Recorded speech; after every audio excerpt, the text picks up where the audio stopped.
नमस्कार मित्रांनो, आज मी तुम्हाला सांगणार आहे एका अशा योद्ध्याची कथा ज्याचा जन्म राजघराण्यात झाला, पण आयुष्य मात्र अपमानात गेलं.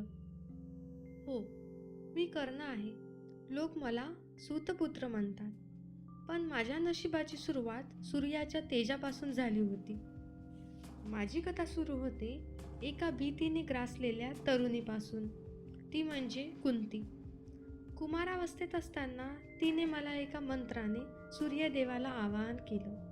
तेव्हा तिला कल्पनाही नव्हती की तो मंत्र तिचं आयुष्य बदलून टाकेल.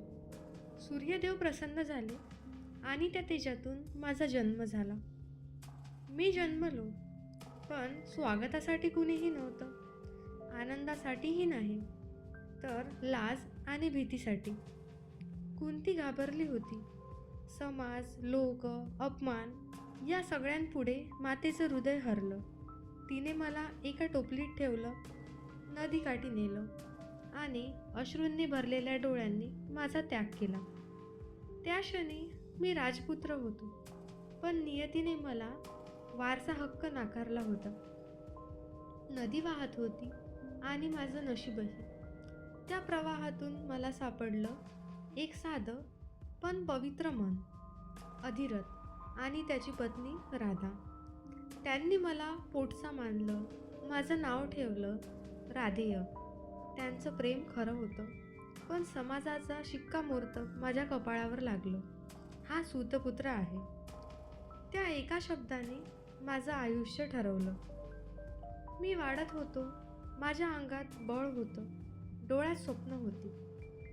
धनुष्य हातात घेतलं की अंगात वेगळीच ऊर्जा यायची.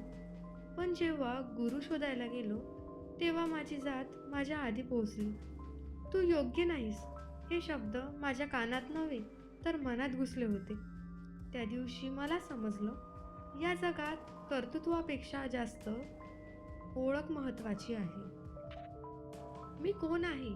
सूतपुत्र की राजपुत्र? माझ्या रक्तात सूर्याचं तेज आहे, पण नशिबात अंधार. मी लढायला तयार होतो, पण शत्रू बाहेर नव्हते. ते माझ्याशी जन्माशी जोडलेले होते. त्या दिवशी मी स्वतःशीच ठरवलं, जर समाज मला ओळख देत नसेल तर मी माझं नाव स्वतः निर्माण करेन. पण हा तर फक्त माझ्या संघर्षाचा आरंभ होता, कारण पुढच्या वाटेवर मला भेटणार होती गुरु, विद्या आणि एक असा शाप जो माझ्या मृत्यूपर्यंत माझ्या पाठोपाठ राहणार होता. तो शाप काय होता आणि मी परशुरामांकडे का गेलो, हे आपण ऐकूया मृत्युंजय पार्ट 2 मध्ये. मित्रांनो, हा भाग आवडला असेल तर लाईक करा, चॅनलला सबस्क्राईब करा आणि कमेंटमध्ये सांगा, कर्ण चुकीचा होता की त्याच्याबरोबर चुकीचं झालं.